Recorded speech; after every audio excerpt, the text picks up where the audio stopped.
বিসমিল্লাহির রহমানির রহিম।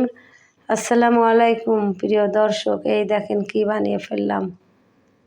আজ প্রায় 10 দিন মতো খুবই শরীর অসুস্থ, জ্বর, ঠান্ডা, কাশি, সর্দি, গলা একদম বসে গেছে, কথা বের হচ্ছিল না। তবে এখন একটু কথা বলতে পারছি। আর কথা বলতে পারলে মুখে একদমই রুচি নেই, তাই ভাবলাম এই মুচমুচে মুখরোচক সবজি পাকোড়া তৈরি করলাম।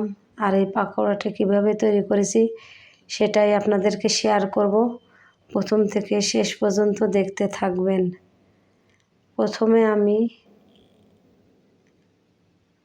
এই যে 1 বাটি আলু কুচানো নিয়েছি,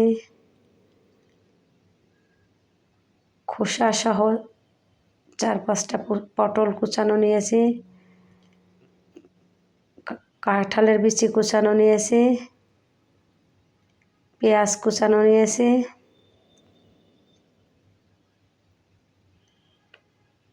ময়দা নিয়েছি,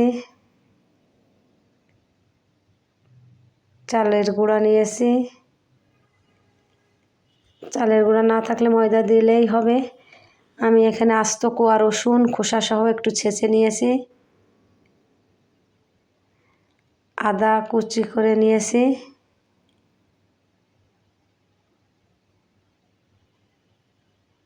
আমি একটু স্পাইসি একটু ঝাল ঝাল পাকোড়া খাবো, তাই 1 বাটি কাঁচা ঝাল কুচি করে নিয়েছি। আপনারা আপনাদের স্বাদ অনুযায়ী ঝালটা দেবেন। তা আমার এখানে সব পুষ্টিকর খাবার এবং মুখরোচক হবে পুষ্টিকর খাবার আমি তৈরি করতেছি। এখন আমি একটা সসপ্যান নিয়ে নিলাম। সসপ্যানে আমি প্রথমে পটল কুচানোটা দিয়ে দিলাম, এবার আমি আলু কুচানোটা দিয়ে দিলাম, এবার কাঁঠালের বিচি কুচানো দিয়ে দিলাম, এবার আমি পেঁয়াজ কুচানো দিয়ে দিলাম, খোসা সহ আস্ত কোয়া ছেঁচা রসুন দিয়ে দিলাম, কুচানো কাঁচা ঝাল দিয়ে দিলাম,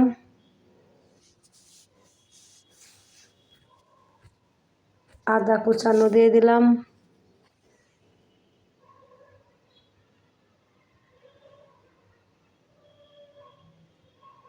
স্বাদ মতো লবণ দিয়ে দিলাম,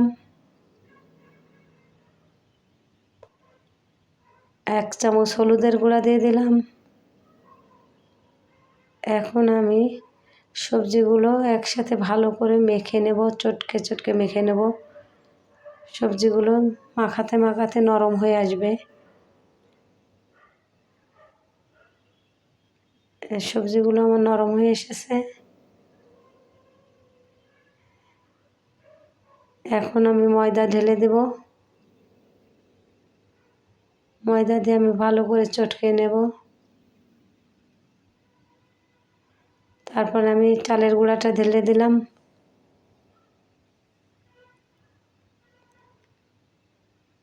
ভালো করে মেখে নেব। এই যে এরকম আঠালো হবে, চটকে এনেছি এইভাবে। চালের গুঁড়া না থাকলে আপনারা ময়দা দিয়েও তৈরি করতে পারবেন, সেটাও অনেক স্বাদ হবে। এই যে তৈরি হয়ে গেল আমার। এখন আমি একটা চুলায় ফ্রাই প্যান বসিয়ে দিলাম। আমি ফ্রাই প্যানে তেল নিয়ে নিলাম।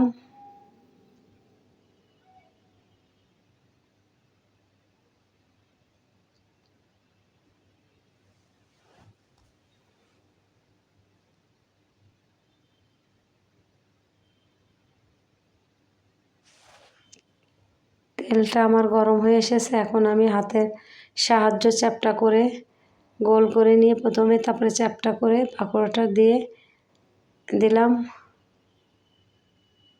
এইভাবে আমি সব পাকোড়া আমি ফ্রাই প্যানে দিয়ে নেব। প্রথমে যখন আমি পাকোড়াটা দিচ্ছি, আমার চুলার আঁচটা বাড়ানো আছে। পাকোড়াটা দেওয়া হয়ে গেলে আমি মিডিয়াম আঁচে পাকোড়াটাকে ভেজে নেব। যদি জোর আছে, খুব জোরে আঁচে ভাজা হয়, উপরে পুড়ে যাবে, ভিতরে কাঁচা থাকবে। এই জন্য মিডিয়াম আঁচে পাকোড়াটা ভেজে নিতে হবে, মুচমুচে পাকোড়া হবে।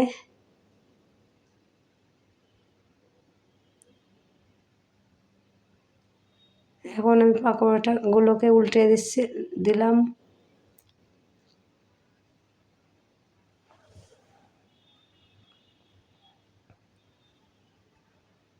এখন আমি একটা পাত্রে ভালো করে তেলটা সেঁকে পাকোড়া তুলে নেব একটা পাত্রে।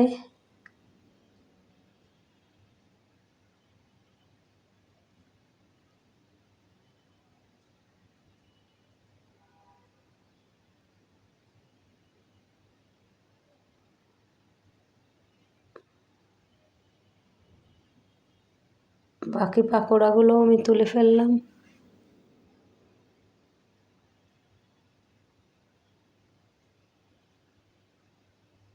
এখন আমি আবারও ফ্রাই প্যানে পাকোড়া দিয়ে দিলাম। বিকালের নাস্তায় পাকোড়া তৈরি করে এইভাবে খাবেন। আপনারা সব সময় আমার পাশে থাকবেন, নিত্য নতুন রেসিপি শেয়ার করতে পারি। ভালো থাকবেন, সুস্থ থাকবেন, আমার জন্য দোয়া করবেন। আল্লাহ হাফেজ।